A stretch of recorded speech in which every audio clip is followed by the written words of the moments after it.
Sunday on the way. In fact, things are already starting to heat up right now. We are watching a few records for the next couple days, especially watching that high temperature record for today. Now, the high temperature record is 97 degrees. That was set in 1964.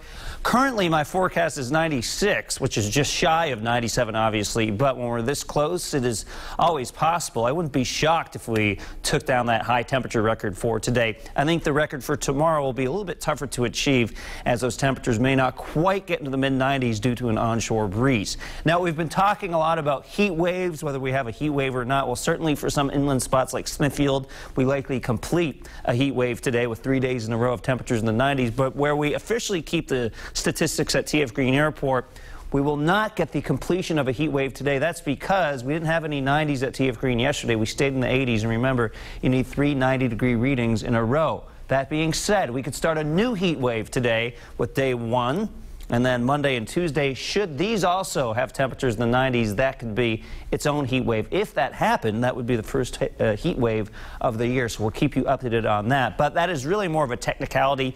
Either way, it's going to feel hot for the next several days, and this humidity, that's what really makes it feel hot. That sticks around pretty much for the entire week. A few showers and thunderstorms up here in portions of Maine. A lot of that is now passing offshore. So as this little boundary continues to glide down to the south, I think all we will really get from that will be some cloud cover and a little bit of a shifting in our winds. We'll talk more about the winds coming up in just a minute. We're already in the mid-70s in Providence, 68 in Newport, New Bedford at 68, Westerly at 70, and we're 69 there on Block Island. Now, our dew points, these often show us how comfortable the atmosphere is. We're already sitting in the mid to upper 60s, 67 right now on Block Island, so even muggier down there. And the heat index in terms of what it feels like is not too bad right now. So if you really want to get that early morning walk done, now would be the time, because that heat index number will be very, very hot. I'll show you that in just a second. That really starts to rise into the late morning and afternoon. Our winds are calm from Newport into Westerly, 6 miles an hour out of the west in Providence, 3 in Smithfield.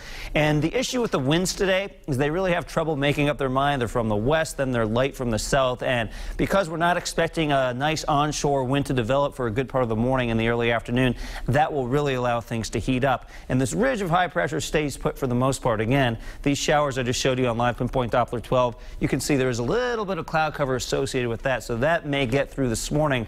And I'll tell you what, if you're out and about today, I think the clouds may be your friend, because these temperatures take off quickly up to the mid to upper 80s by 9 o'clock in the morning. Noontime we're at 93, around 96 at 3 o'clock in the afternoon. Note the winds out of the west around 5 miles an hour, not really helping us out very much, taking an edge off the heat. So by 1 in the afternoon, mid-90s inland. Even the coast gets fairly warm today. I'm forecasting mid-80s at the beaches. But when you factor in the humidity, that's what really makes it feel hot, which I'll show you in just a second. By 4 or 5 p.m., I do think we're still pretty hot inland for places like Smithfield, Cumberland. Even in the Providence, it's likely we hang on to some heat before these easterly winds finally start to cool things off a little bit. But that takes a while to happen for a lot of these areas right along Narragansett Bay, like Providence, Warwick, and Cranston. For the south coast, I do think we drop into the upper 70s or low 80s by the later part of the afternoon, so that will not be a bad time to be at the beaches. All right, now let's talk about the heat index. This is essentially what it feels like when you factor in the humidity.